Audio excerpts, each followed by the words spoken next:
네, 우리 말씀을 듣기 전 우리 형제 자매님들 주 안에서 깊은 만남을 가지고 잠시나마 교제를 나눠야 되겠습니다.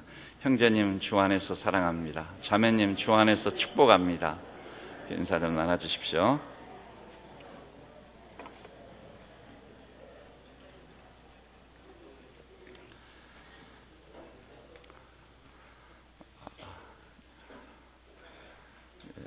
오늘 그 설교의 제목이 뭐지요? 예수의 유일성입니다. 그 유일성이란 말이 무슨 뜻일까요? 주님이 친히 주장하셨어요. 내가 곧 길과 진리와 생명이라. 여러분, 길과 진리와 생명이라는 것은 전 인류가 예외 없이 마땅히 추구해야 될 최고의 가치입니다. 모든 인간은 당연히 가야 할 길을 알아야 됩니다. 그 길을 벗어나니까 문제인 것이죠. 기차가 궤도를 이탈하면 전복되듯이 갈 길을 가지 않으니까 또 갈 길이 어딘지도 모르고 방황하다 보니까 현대판 배두왕이라고 하지 않아요. 그러다 보니까 마치 전복된 인생처럼 되어 있는 것입니다. 진리란 어느 정도 가치가 있는 것일까요? 알고 보면은요, 무엇보다 최우선은 진리의 문제입니다. 우리가 마땅히 믿어야 되고 붙잡아야 될 최고의 가치, 의심할 여지 없이 진리입니다. 문제는 진리에 대한 관심도 없고 어떤 것이 참된 진리인지 분별할 능력조차 없는 것이 우리들의 현실입니다. 진리의 생명, 이 생명의 가치는 설명하지 않아도 아시죠? 이것은 지금 우리가 가지고 있는 죽지 않고 살고 있는 이 육신의 생명을 의미하는 것이 아닙니다. 저는 성경을 보는 동안 가장 놀라운 말씀에 부딪혔던 것은요, 내가 이것을 너희에게 기록하면 믿는 너희에게 영생이 있음을 알게 하려 함이니라. 그때 그 영생이 있음을 알게 하려 한다. 영생이 있을까? 없을까? 죽음으로 마지막일까? 아니면 죽음 이후에 어떤 종류의 새 생명이 있을까? 결정 지어지지 않았을 때 믿는 너희에게 영생이 있음을 알게 하려 함이니라. 그 말씀이 마음에 쏙 들어왔습니다. 영생이 있구나. 영생이 있다면은요, 그 영생이야말로 주님의 말씀처럼 온 천하를 놓고도 네 영생을 이루면 무엇이 유익하리요? 천하보다 귀한 것이 생명이라는 절대 확신을 그때부터 저는 갖게 됐습니다. 그리고 그것은 현실적으로 이 험악한 세상에서 부대끼며 사는 나에게 길과 진리의 생명이라는 것은 별로 의미가 없는 것일까요? 적용하기 어려운 것일까요? 만일 길과 진리의 생명이라는 것이 나의 삶 속에 실질적으로 발언권이 없다면 그거 던져버려야 돼요. 실제로 나의 존재와 삶 속에 분명히 가장 놀랍고 위대한 가치, 영향력이 있는 것으로 살아나야 될 줄로 믿습니다. 여러분, 길 없는 데를 헤매고 다녀보세요. 그런데 우리 인생의 길에서 마땅히 가야 할 주의 길이 쫙 열립니다. 이 얼마나 놀라운 생경스러운 경험이겠습니까? 방황하던 사람들이 무엇을 믿어야 될지 진정한 진리를 몰라서 헤매고 있었는데, 여기에 진리가 있었구나. 그리고 그 진리를 아는 순간 절대성을 띠고 있기 때문에 진리를 소유하는 순간 다른 모든 것으로부터 자유가 되어버립니다. 우리 인간의 불행이 어디에 있죠? 다 결박당해 있는 거예요. 물질에 결박당해 있고 명예나 권력 이런 것에 완전히 결박당해서 노예로서 살고 있는 겁니다. 얼마나 불행해요. 그런다고 했어요, 물질의 소유가 넉넉해지는 법 없습니다. 그 점 기억하십시오. 물질을 탐하면요, 자기가 목적하는 어떤 수준의 물질을 소유할 것 같지만 그런다고 될 일이 아니에요. 권력도요, 그 권력을 탐한다고 해서 탐할 경우 자기가 망가져버리는 것이지 자기가 희망했던 그런 권력의 수준에 오르라는 보장은 절대 없는 겁니다. 그러기에 우리는요, 참된 진리를 깨닫고 절대적인 진리를 깨달아야 돼요. 그것을 위해 살고 그것을 위해 죽을 수 있는, 그것 때문에 내 인생을 송두리째 던질 수 있는 절대적 진리를 발견해야 맞는 것입니다. 그렇게 되면 모든 것으로부터 자유인이 되는, 그래서 주의 영이 계신 곳에는 자유함이 있느니라. 여러분, 자유함을 누리는 성도들 되시기를 주님의 이름으로 축원합니다. 그런 상태에서 해보세요. 제가 늘 얘기하잖아요. TV조선에서 명성을 떨치는 그 MC들 두 사람이 장경도 목사님 초청해놓고, 목사님 오늘은 돈 버는 법 좀 알려주세요. 그랬더니 그 목사님 한마디 딱 하는 거예요. 사람들은 돈을 벌어야 행복할 줄 아는데 아닙니다. 행복한 사람이 돈을 벌 수 있습니다. 기자들이 얼마나 샤프합니까? 바로 깨달았어요. 아, 그렇구나. 돈을 벌면 행복할 줄 알았는데 행복한 사람이 돈을 벌 수 있다는 것. 그래야 맞아요. 또 돈을 벌면 행복할 줄 알고 돈을 탐하다가 어떻게 되죠? 돈도 벌지 못하고 행복도 상실해버리고, 상실감이 얼마나 크겠어요. 거기에 문제가 있는 거예요. 그래서 여러분, 진리를 가진 진리가 너희를 자유케 하리라. 진리로 말미암아 내게 임하는 자유로움이 넘치시기를 주님의 이름으로 축원합니다. 그 자유로움 속에서 이 일 저 일을 경영해 보세요. 그리고 이 생명, 천하보다 귀한 생명을 얻었다. 그래서 천하를 얻은 것처럼 실제로 기뻐하고 감사해야 돼요. 천하를 얻은 사람이다. 새봄을 맞이했습니다.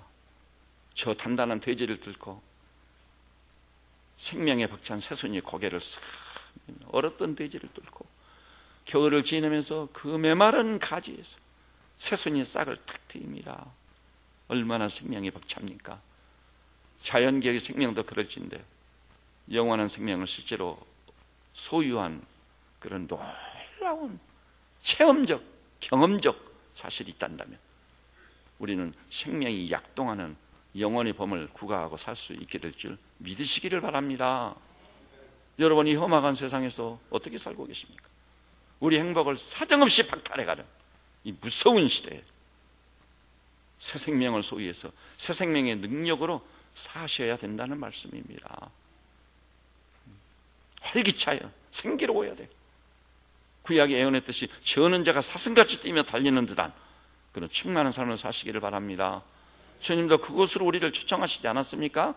누구든지 목마르거든 내게로 와서 마시라. 그리하면 네 배에서 생수의 강이 흘러나리라. 주님은요, 이로 조금 받고 마음 좀 편안해지고 그런 곳으로 우리를 초청한 것이 아니에요. 내가 온 것은 양으로 생명을 얻게 하고 더 풍성히 얻게 하려는 것이라. 그런 의미에서 길과 진리와 생명 되신 주님, 유일한 분이에요. 그래서 나로 말미암지 않고는입니다. 나로 말미암지 않고는. 유일의 길과 진리와 생명이다. 그것이 예수의 유일성이란 말이에요. 여러분, 사도행전 4장 11을 보니까 예수님을 직접 3년여 동안 같이 먹고 같이 자고 여행을 같이 했고 말씀을 들었고 주님이 행하신 기적과 표적을 수없이 확인한 제자를 대표해서 사도가 이렇게 말했습니다. 다른 이로서는 구원을 얻을 수 없나니 천하 인간의 구원을 얻을 만한 다른 이름을 예수님 외에는 주신 일이 없음이니라. 예수님이 유일한 구원자란 뜻입니다. 공자님, 석가모니, 무슬림의 창시자, 다 귀한 분들이 소크라테스, 인류의 유리한 스승인 것만은 틀림없습니다. 그러나 그분들은 사람의 수준이고 차원입니다. 예수 그리스도는 기독교의 창시자, 그런 수준과 차원이 아니에요. 유일무이한 구원자이십니다. 신성을 가진 참된 하나님. 그래서 디도서 1장 보니까 우리의 크신 하나님 주 예수 그리스도, 크신 하나님이십니다. 신성을 가지신 그런 분으로 예수님을 정확히 만나는, 그래서 여러분과 제가 예수의 유일성에 완전히 함몰돼서 유일하신 예수님을 만나자처럼 영광 중에 사실 수 있기를 우리 주님의 이름으로 축원합니다. 그것이 예수의 유일성이란 말인데요, 우리가 이렇게 주장하면 타종교인들과 이 시대의 지성인들은 기독교를 공격합니다. 왜 기독교는 그렇게 독선적이냐? 기독교가 많은 종교들 가운데 하나일 수는 있어도 많은 길이 있는데 그 길 중에 한 길일 수는 있어도 유일의 길은 아니지 않느냐. 기독교는 아집, 독선의 종교다. 이렇게 기독교를 공격해 옵니다.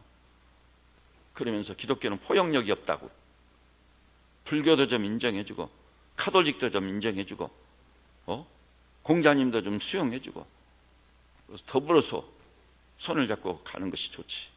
자, 등산할 때요, 산의 정상은 몇 개지요?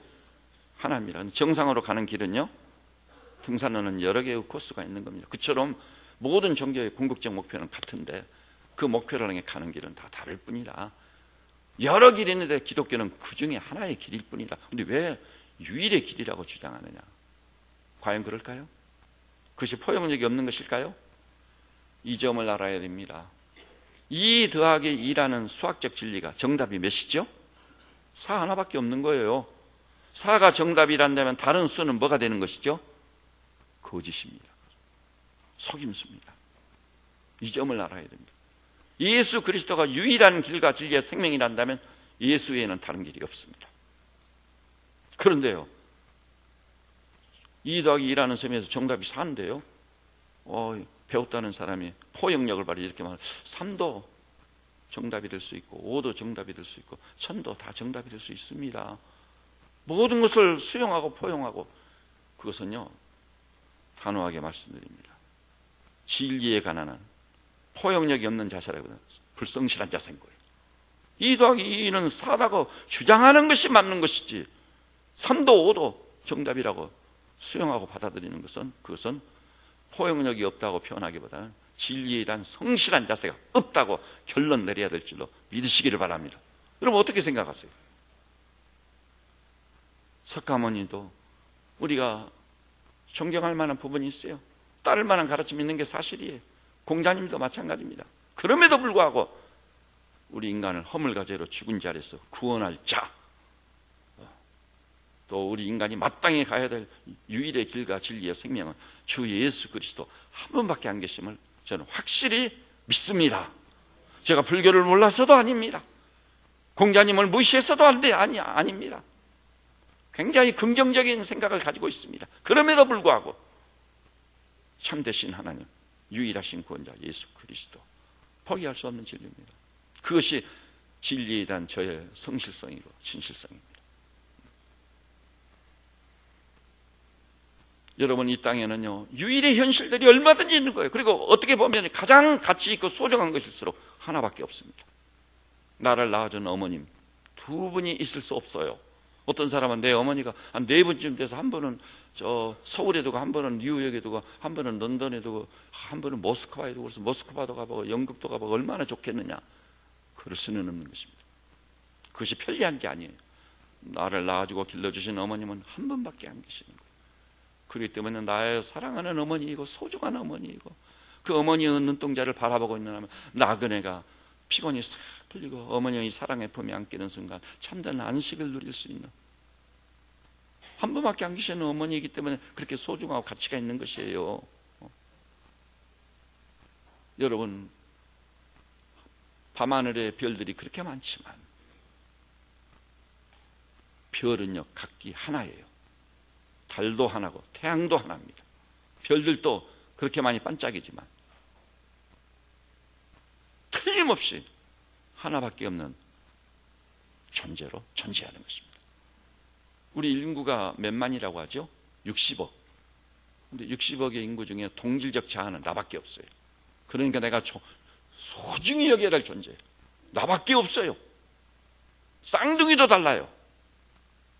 하나님께서 그렇게 지으셨어요. 동질적 자아는 하나밖에 없어요. 그래서 우리는 정말 가치 있는 존재들입니다. 소중한 존재들인 거예요. 유일의 현실들이 얼마든지, 여러분 어떤 사안을 놓고도요 궁극적으로 진실은 하나밖에 없는 거예요. 둘이 있을 수가 없어요. 심사를 통촉하고 가장 깊은 마음의 생각까지 하나님은 보시지 않아요. 심사를 통촉하고 폐부를 시험하는 하나님이 보실 때 벌거숭이처럼 드러나면 진실은 하나밖에 없습니다. 사람들은요 흑백 논리 펴지 말라고 난리예요. 그 사람도 옳고 나도 옳고. 그럴까요 과연? 아닙니다. 여러분 깊이 생각해 보세요. 궁극적으로 사실은 하나밖에 없는 거예요. 진실은 하나밖에 없습니다. 옳은 것은 하나밖에 없는 것입니다. 수학적 진리가 2 더하기 2라는 셈에서 하나밖에 없듯이, 저는 새벽저는 믿음의 식구들께서, 오늘 여기 오신 형제 자매들께서는 예수 그리스도를 유일한 구원자로서 한 번밖에 안 계시는 신성을 가진 하나님으로서 깊게 만나는, 그래서 그분을 위해 살고 그분을 위해 죽을 수 있는 바울처럼 내가 먹으나 마시나 사나 죽으나 오직 주의 영광을 위해서로다, 거기까지 이르러야 거의 기독교입니다. 그러기 전에는 기독교가 아니에요. 아직은 아닙니다. 그런 성도들이 다 되시기를 그리스도의 심장으로 소원합니다. 그러면은요, 먼저 과연 예수님이 그런 분이신가, 맹신을 요구하는 게 아니에요. 무조건 믿으라는 게 아니에요. 여러분, 무조건 믿으라고요? 그렇게 전도하는 사람 잘못된 겁니다. 그렇게 설교하는 목사님 잘못된 겁니다. 무조건 믿으라니요, 이 대명천지에. 알아보지도 않고 믿으라니요. 여러분, 그것을 알아야 됩니다. 우리 하나님보다도 논리적인 사람은 이 땅에 없습니다. 제가 성경을 알고 예수님을 알아가다 보니까요, 저도 논리를 좋아하는 사람이거든요. 그런데요, 어떤 농객도 하나님의 논리를 넘어설 자는 아무도 없습니다. 그들의 논리는요, 우리 하나님이 원래 논리적인 분이시기 때문에, 하나님의 형상을 따라 지음받았기 때문에 그것을 흉내내가지고 나름대로 논리를 가지고 있을 뿐이지, 신적 논리는 어미로운 겁니다. 논리적이라고 하면 차라리 어미로운 거예요. 하루가 24일, 25일이 된 일이 25시간이 된 일이 없어요. 23시간이 된 일이 없어요. 24일, 수천 년이 지나도 여전히 하루는 24시간, 25시간이 되고 23시간이 되면은요, 생명체는 다 죽습니다, 여러분이. 정확히 24시간을 지키고 지구는 자전을 해야 됩니다. 지구가 태양을 도는 공전은 며칠만 있죠? 365일 5시간 48분 46초. 한 번도 어긴 일이 없어요. 기가 막힌 논리입니다. 기가 막힌 법칙입니다. 놀라워해야 돼요. 찬양해야 돼요. 그분을 영화롭게 해야 맞습니다, 여러분. 태양과 지구의 거리, 여러분 교회에서 출간한요, 그 창조 전도지 꼭 한번 읽어보십시오. 여기서 말할 시간이 아닙니다. 그 오늘 가기 전에 돌아가시면서 그 한 곳씩 가지고 와서 꼭 읽어보세요. 지구와 태양과의 간격이 최적의 거리를 유지하는 거예요. 한 발짝 다가서면 타져 죽습니다. 한 발짝 물러서면 얼어 죽습니다. 하나님보다 논리적인 분은 안 계십니다. 그리고 하나님은 그 논리를 굽히지 않고 그 논리대로 모든 일을 진행하고 모든 일을 경영하시는 위대하신 우리 아버지인 거 믿으시기를 주님의 이름으로 축원합니다. 여러분, 그래서 무조건 믿으라는 게 아니에요. 믿을 수밖에 없는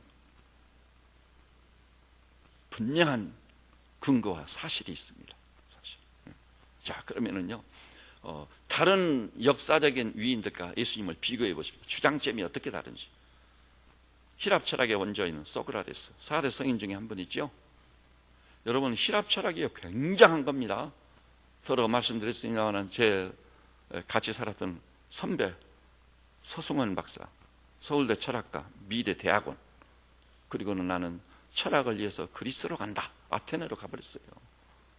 현대 철학으로 감당 못할 심오성과 풍부성이 그리스 철학에 있다는 거 아셔야 돼요. 기라상 같은 철학자들, 아리스토텔레스, 플라톤, 그들의 원조인 소크라테스 있지 않아요. 그런데 소크라테스가 왜 4대 성인으로 손꼽히는지 아십니까? 그분이 남긴 가장 놀라운 위대한 명언이 있어요. 나는 아무것도 모른다, 오직 아무것도 모른다는 사실을 알다릅니다. 여러분, 철학의 원조인 그분이 아무것도 모른다고 말합니다. 그것이 맞습니다. 아무것도 모른다는 사실, 무지를 알 뿐이다. 성인 중에 한 분이 그렇게 말씀했다면 우리가 생각을 좀 해볼 일이에요.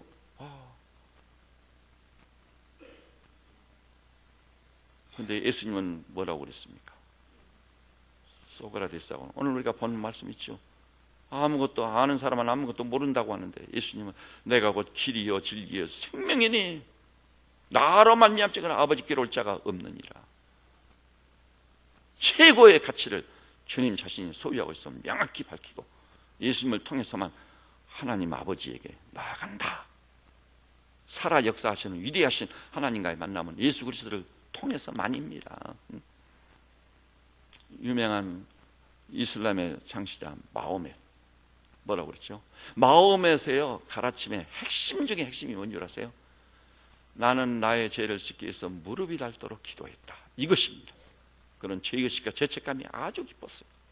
어떻게 하면 이 죄로부터 자유할 수 있느냐? 그래서 자기 죄를 씻기 위해서 무릎이 닳도록 기도했는데 이루어졌단 말입니까? 이루어지지 않았어요. 이 문제에 관한 주님이 뭐라고 합니까? 그런즉 그리스도 예수 안에 있는 자에게는 결코 정죄함이 없느니라. 생명의 성령의 법이 죄와 사망의 벌써 너희를 해방하였으며 허물과 죄로 죽었던 너희를 살리셨다. 누가요? 예수 그리스도가. 그분은 어떠한 죄도 속량을 해주시고 죄책까지 제거해요. 형벌감까지 완전히 제거해서 죄로부터 자유를 가져다주는 구원자이심을 확실히 경험하시고 믿으시기를 바랍니다. 아까 자유라는 얘기를 했죠. 우리 사람이요, 양심의 가책이 없는 사람이 없어요. 양심이 너무 민감한 사람은요, 큰 죄가 노출됐을 경우 자살해버립니다. 감당을 못하는 거예요. 오직 그리스도 예수만이 결코 정죄함이 없느니라. 그리고 그리스도의 보배로운 피가 씻지 못할 죄가 없어요. 용서 못할 죄가 없어요. 저희 죄와 저희 불법을 다시는 기억지 아니하리라. 시편에 보니까 이렇게 말씀했어요. 아비가 자식을 불쌍히 여긴 같이 하나님께서 우리를 불쌍히 여기심으로 우리 죄를 통이 서에서 먼 것처럼 옮겨 놓았느니라. 여러분, 그런 사죄의 은총을 누려본 일이 있어요? 정말 여러분이나 저나 마음속을 들여다보면 허물과 죄로 가득 차 있죠. 생각하는 게 죄예요. 입술이 말이 죄예요. 어떻게 하면 그 죄로부터 자유를 얻을 수 있느냐? 그분이요, 우리의 죄를 통이 서에서 먼 것처럼 옮겨놨다는 이 속량받은 은혜, 이 길밖에 없어요. 근데 그 자유가 어느 정도냐? 동이 서에서 먼 것처럼, 동과 서의 거리는 어느 정도인 거죠? 무한대예요, 무한대. 동이 서에서 먼 것처럼 무한대지 않아요. 우리 죄를 깊은 바다에 던지셨나이다. 여러분과 저는 어쩔 수 없이 죄를 짓고 허물로 얼룩진 자들이, 그러나 그리스도의 보혈을 나를 위한 것으로 믿으신다면, 그리스도의 십자가로 말미암아 이 모든 죄와 죄책감과 형벌감에서 완전히 구원을 받아 자유하는 성도들 되시기를 주님의 이름으로 축원합니다. 마음이니까 달라요, 예수님. 공자님은 그의 제자 자사가 와서 물었습니다. 선생님, 우리에게 하늘 일과 미래의 일을 말해 주십시오. 뜻 있는 사람이라면 관심의 표적 중에 하나가 그거지 않아요? 이 장엄한 우주와 그 가운데 만물은 무슨 의미가 있고 누가 지었고 기원은 어디서 비롯됐느냐? 사실이지 않습니까? 그 문제에 대한 정답을 갖지 않냐고 인생을 가치 있고 의미 있게 보람 있게 내실 있게 살 수 있단 말입니까? 아니, 내가 살고 있는 이 장엄한 우주와 그 가운데 만물의 기원도 모르고 말이죠. 그 신묘막측함도 알지 못하고. 적어도 이 정도는 돼야 돼요. 하나님이여, 주의 이름이 온 땅에 어찌 그리 아름답습니까? 주께서 손가락으로 지으신 해와 달과 별들을 내가 보오니, 하나님이여, 인자가 무엇이간데 귀중히 여기사 우리를 천사보다 조금 못하게 하시고 만물을 그 발 아래 복종케 하셨습니까? 거기까지는 와야 하나님의 사람들이 될 줄로 믿습니다. 여러분은 어떻게 생각하십니까? 생명의 신비,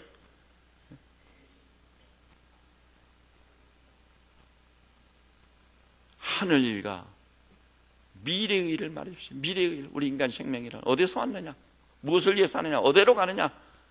죽음 이후의 미래에 대해서, 영원한 미래에 대해서. 죽으면 끝이란 말인가? 무덤이 마지막 돌아갈 목적지란 말인가? 말도 안 되는 소리예요. 그런 분들 여기 계시다면 하나님 앞에서 큰 죄악이에요.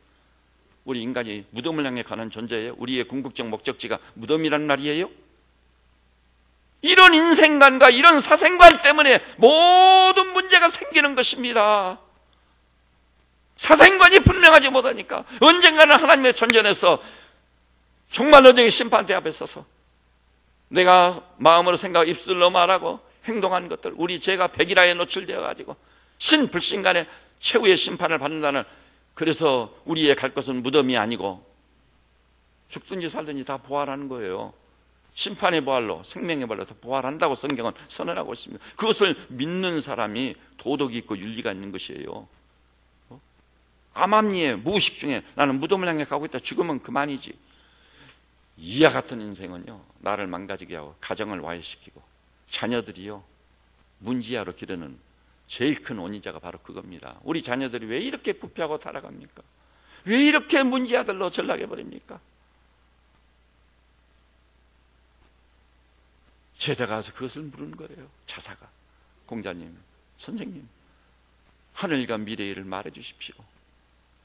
공자님이 이렇게 답했습니다. 이 사람아, 내가 지금 일과 땅의 일도 모르는데 어찌 하늘과 미래의 일을 말하겠는가? 진정한 성인은 모른다고 합니다. 공자님이랄지라도 무슨 수로 우주를 안단 말이에요. 무슨 수로 생명의 신비를 말한단 말이에요. 수천 년 축적된 현대 과학으로도 생명의 하나는 손금 하나도 터치 못해요. 지금 별소리 다 하지만 아니에요. 우리 주님은 분명히 말씀했습니다. 아무것도 걱정하지 말라. 하나님을 믿으니 또 나를 믿으라. 내 아버지의 집에 있을 것이 많도다. 내가 가서 너희를 있을 것을 예비하면 내가 다시 와서 너희를 나 있는 곳에 함께 있게 하리라. 미래를 분명히 알았어. 우리를 새하늘과 새 땅을 확실히 제시를 하고 그것을 보여주셨기 때문에 바울이 말했습니다. 내가 성령님의 이끌림을 받아 3층 천에 가가지고 3층 천, 천국이죠.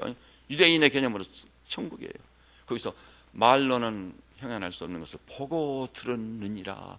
본 사람의 이 얘기입니다. 증인의 이 얘기입니다. 목격자의 이 얘기입니다. 바울이, 그러니까 사울이 변해 바울로 뒤집어져 버린 것이죠. 베드로도 말했습니다.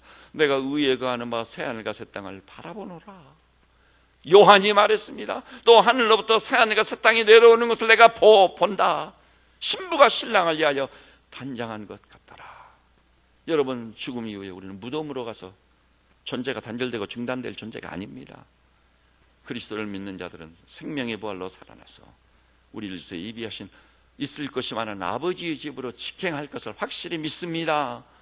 심판 십자가에서 한 강도에게 주님이 말씀, 오늘 내가 나와 함께 낙원에 있으리라. 운명하는 순간 즉각 저는 낙원으로 간다는 분명한 믿음을 주님이 선물로 주셨습니다. 그래서요, 죽음을 맞이하는 우리의 자세나 모습이 완전히 다른 거예요. 생명의 부활로 부활해서 죽는 순간 오늘 내가 나와 함께 낙원을 향해 가는 자는요, 죽음을요 아주 아름답게 맞아. 바울이 그랬잖아요. 내가 삶과 죽음 이 두 사이에 있으나 지금 죽는 것이 유익하다. 왜냐하면 그리스도와 함께 있을 이 소망을 가지고 있기 때문에. 이 소망 외에는 참된 소망은 없습니다. 진정한 소망은요 바로 이것입니다. 저 유명한 독일의 시성 괴테, 어제 그 최철석 집사님이 잘 아시잖아요. 최철석 식사를 같이 하는데 최철석 집사님 그런 얘기하는데, 괴테는 IQ가 600이 넘는데요. 와, 대단하구나. 그래서 괴테를 시성이라고 하거든요. 시성. 600이 넘는 IQ를 가진 괴테. 그가 마지막 죽을 때요, 그 인생의 결론이 뭐죠? 주옥 같은. 저는 중학교 다닐 때 청소년 시절에 괴테의 시를 읽었습니다. 어쩌면 이렇게 이런 언어로 이렇게 아름다운 시를 쓸 수 있다는 말인가. 나중에 알고 보니 그분이 시성이더라고. 시성. 그런데 괴테의 시의 결론, 인생의 결론이 무엇입니까? 임종하면서 마지막 남긴 말이에요. 한번 따라서 해볼까요? 빛이 그립다, 창을 열어다오. 그것이었습니다. 그는 빛이 아니었습니다. 다만 빛을 그리워한 사람이었어요. 세상이 어둡다 보니까, 흑암 속에 있다 보니까 빛이 그립다. 흑암이 순식간에 물러가 버리고 찬란한 태양이 솟아올라 밝아지는 것처럼 그런 빛을 그리워했어요. 자신은 빛이 아니었던 것입니다. 정직합니다. 솔직합니다. 겸손합니다. 그러나 주님은 뭐라 하겠습니까? 나는 세상의 빛이라. 빛이 세상에 비쳤으나 어두움이 받지 아니하더니 나를 믿는 자, 영접하는 자는 하나님의 자녀가 되는 권세를 주셨느니라. 하나님의 자녀 되는 권세를 주시는 빛이신 분이에요. 여러분, 석가모니 수도의 종교 불교 창시자죠. 석가모니 가르침의 핵심이 뭔 줄 아세요? 불교의 가르침 핵심 한마디로 농축지게 표현한다면 수도를 통해 성불하라는 거예요. 그것이 핵심입니다. 다른 게 아니에요. 수도를 통해 성불해라. 수도하란 말은 무슨 말이죠? 알아듣기 쉽게 표현하자면 너 스스로 노력하라. 그래서 불교를 자력종교라고, 자력. 그렇게 분류하면 스님들도 다 그렇게 말해요. 자력종교. 석가모니가 자신이 길과 진리의 생명이라고 주장하지는 않았습니다. 나를 믿으면 영생을 얻었고 이렇게 말하지 않았습니다. 너 스스로 노력해봐라 이것입니다. 그러면 성불할지도 모른다는 거예요. 그러나 주님은 주장합니다. 내가 곧 길과 진리의 생명이고 나로 말미암지 않고, 또 제자들도 확실히 체험했어요. 주님과 동행했으며 기적도 가르침도 다 받았습니다. 3년 동안 관찰하고 지켜봤습니다. 그 주님이 십자가에 죽으시는 것도 목격했습니다. 그래서 다 상심하고 좌절하고 절망하고 이제 예수 사건은 끝났거나 고향으로 돌아가 버립니다. 그런데 주님이 3일 만에 다시 사셨습니다. 근데 그 부활도요, 지금 있는 육체, 처음 육체가 아니었어요. 성경이 분명히 말하는 죽지 아니할 몸으로, 썩지 아니할 몸으로, 쇠하지 아니할 영광의 형체로 호련히 변모되어 부활하신 주님을 믿으시기를 바랍니다. 그 주님을 만나버리니까, 그래서 성령님까지 받았죠. 그러니까 베드로가 뭐라고, 다른 이로서는 구원을 얻을 수 없나니 천하인간에 구원을 얻을 만한 다른 이름을 예수 외에는 주신 일이 없습니다. 이렇게 말씀합니다. 석가모니의 가르친 것은 완전히 다른 거예요. 수준이 달라요. 차원이 달라요. 존재가 다른 거예요. 우리는 석가모님이나 공자님이나 마호메님이나 예외 없이 인간일 뿐입니다. 인간의 경계를 인간은 넘지 못합니다. 예수 그리스도만이 임마누엘 되신 분이에요. Jesus Christ. 인간의 죄에서 인간을 구원할 자. 성경의 이스라엘의 역사마다 페이지마다 순결마다 그렇게 기다리고 사모했던 메시아의 구세주이십니다. 구세주. 그것을 경험하고 체험한 사람들이 한둘이 아니에요. 한둘이 아니에요. 여러분, 참으로 안다는 사람은 모른다고 말합니다. 성자일수록 정직하게 자기 고백을 합니다. 아무도 자신을 길이라고 하나님이라고 주장한 일이 없어요. 자신의 신성을 주장한 사람은 아무도 없어요. 오직 예수 그리스도만이 나는 부활이요 생명이니 나를 믿는 자는 죽어도 살겠고 무릇 살아서 나를 믿는 자는 영원히 죽지 아니하리라. 네가 이것을 믿느냐? 예수님만이 그렇게 말씀하셨어요. 죽은 나사로 무덤 앞에 죽은 지 4일이 됐습니다. 거침없이 무덤문을 열라고 하고 죽은 지 4일이 됐고 골목길에서 밀실에서 되어진 일이 아니에요. 마을 사람이 다 모였습니다. 죽어가지고 세마포로 싸가지고 장례법에 의해서 무덤에 누워있는 나사로를, 나사로야 나오너라 했을 때 나사로가 온몸을 세마포로 동인 채, 여러분 그 미라라는 거 보셨죠? 장례 풍습이 여유 있는 사람도 다 그렇게 했거든요. 뚜벅뚜벅 걸어 나오는 나사로, 생명의 주인이십니다. 여러분, 내가 너희에게 평안을 끼치노니 곧 나의 평안을 너희에게 주노라. 내가 주는 평안은 세상이 주는 것과 다르다. 이 그리스도의 평안을 맛본 사람들만이 그리스도인이에요. 여러분, 예수님을 믿어가지고 이 평안을 맛본 일이 있습니까? 상황이나 처지나 환경이나 조건이 어떤 경우도 좋아요. 이 모든 일에 그리스도 예수로 말미암아 넉넉히 이기느니라. 따라서 합시다. 예수 그리스도로 말미암아 이 모든 일에 넉넉히 이기느니라. 여러분, 이기는 분들 되시기를 바랍니다. 영적으로요, 패배하지 마세요. 주님이 기뻐하시는 뜻이 아니에요. 바울도요, 온갖 일에 직면한 사람이에요. 우리가 흉내낼 수 없을 만큼 고난의 길을 갔어요. 그럼에도 불구하고 이 모든 일에 그리스도로 말미암아 간신히가 아니라 넉넉히 이기느니라. 질병과 병마다 이기세요. 죽음도 이기세요. 내가 죽지 않아요. 그러면 육신 장막을 벗고자 하면 신령한 장막을 덧입고자 합니다. 이기는 사람이 사망 안에 쏘는 게 어디에 있느냐? 너희 이기는 게 어디에 있느냐? 그리스도 예수로 말미암아 우리에게 이김을 주시는 하나님께 감사하노라. 그 믿음 가지고 승리하며 사세요. 구약에 이미 그래서 그 복된 삶을 예고해 놨지 않습니까? 늘 말씀드리자. 저는 제가 사슴같이 뛸 것이다. 외양간에서 뛰어나온 송아지처럼 뛰놀리라. 이렇게 충만한, 주님도 말씀했어요. 목마르거든 내게로 와서 마시라. 그러면 네 배에서 생수의 강이 흘러나리라. 여러분, 그것이 기독교입니다. 조금 좀 우리 좀 위로 좀 짜게 해주고 평안 좀 놀아주고 뭐 그러자고 주님이 오신 게 아니라 내가 온 것은 양으로 생명을 얻게 하고 더 풍성히 얻게 하려는 것이라. 놀랍지 않습니까? 그래서 기독교는 복음이라고 하는 것입니다. 여러분, 우리 예수님 한 번도 자기 말을 취소해 본 일이 없어요. 수정해 본 일도 없어요. 가감한 일이 없어요. 후회한 일이 없어요. 사과한 적이 없어요. 미안하다든가 잘못했다고 한 적이 없어요. 아마도 그럴 것이다 그렇게 생각하는데 애매모호한 말을 한 일이 없습니다. 권위 있게 예수께서 가라사대 이렇게 말씀하시는 것입니다. 참으로 신적 권위를 가지고 귀 있는 자는 들을지어다. 내 말을 듣고 나 버리신 이를 믿는 자는 영생을 얻고 심판에 이르지 아니하느니 사망에서 생명으로 옮겼느니라. 여러분, 기독교는요, 알고 보면 안 믿을 사람 아무도 없어요. 안 믿을 사람 아무도 없는 것입니다. 저는 오늘 이 말씀을요, 앞으로도 아마 사실 여러 번에 걸쳐 설교를 해야 될 일인데 한 번 혹은 두 번에 농축시켜 설교를 하겠습니다. 예수의 일생이라는 제목하에요. 근데 오늘 설교를 이걸로 마치고 싶어요.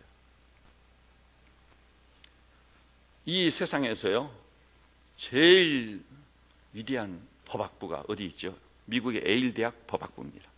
거기 졸업해가지고 그 다음에 세계적으로 명성을 휘날리는 언론 중에 하나가 어디죠? 시카고 트리뷴지. 촉망받는 기자 리 스트로벨. 이 사람은요, 애당초 교회 다니는 것들은 바보나 멍청이들, 고대인들. 왜냐하면요, 말도 안 되는 기적을 믿는다고 하고 동정녀 탄생을 믿는다고 그러고, 자기는요 창조론을 믿는 것들은 아주 무지하고 몽매한 이 대명칭의 과학시대에 무슨 창조론이냐. 그는 완전 진화론의 신봉자였습니다.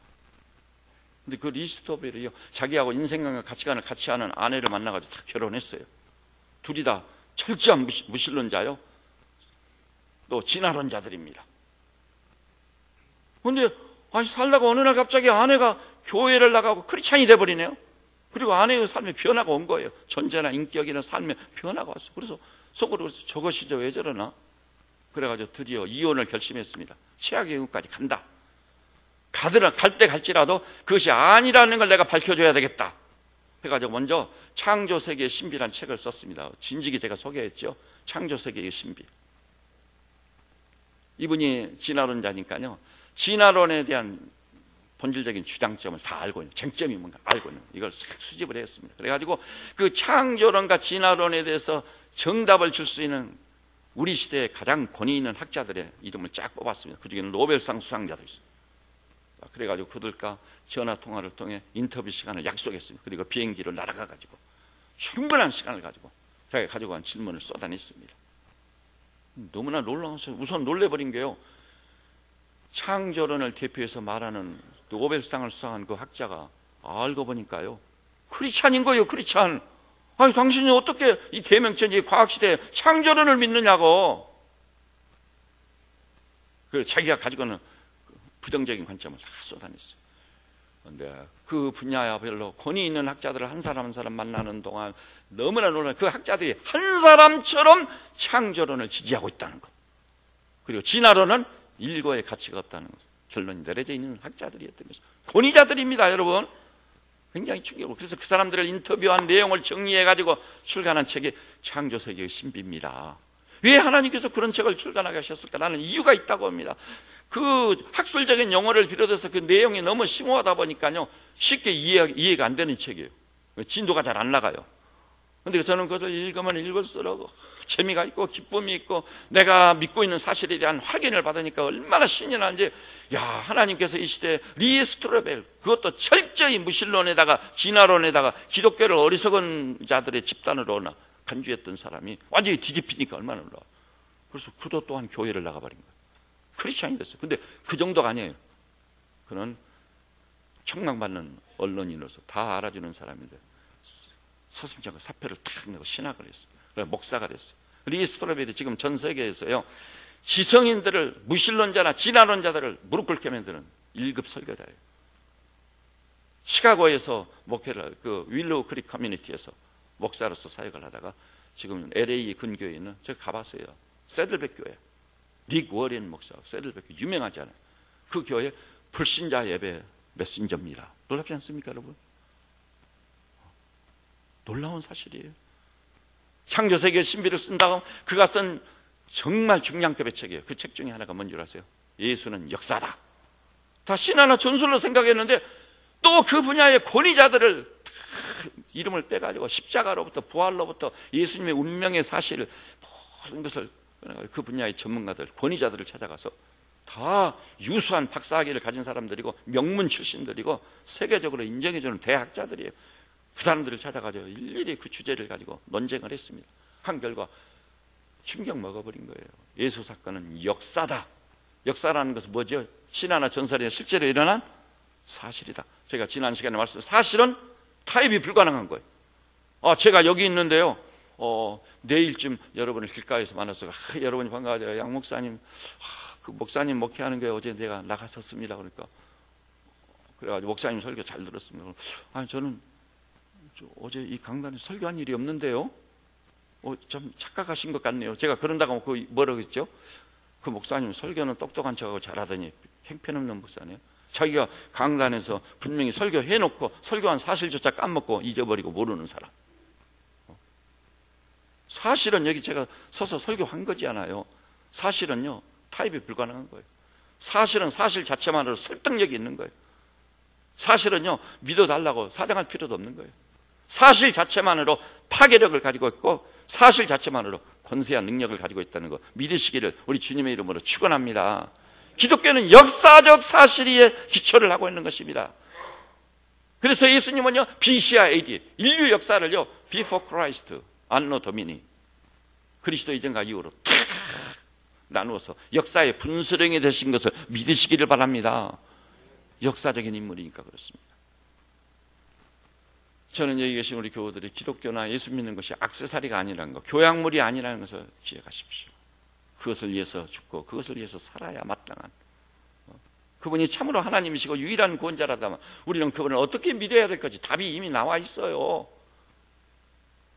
이 믿음 가지고 그렇게 살고 그렇게 행하고 그런 소망을 이루고 여러분과 제가 이 어지럽고 폐역한 시대에서도 영광 중에 나타날 수 있기를 우리 주님의 이름으로 축원합니다.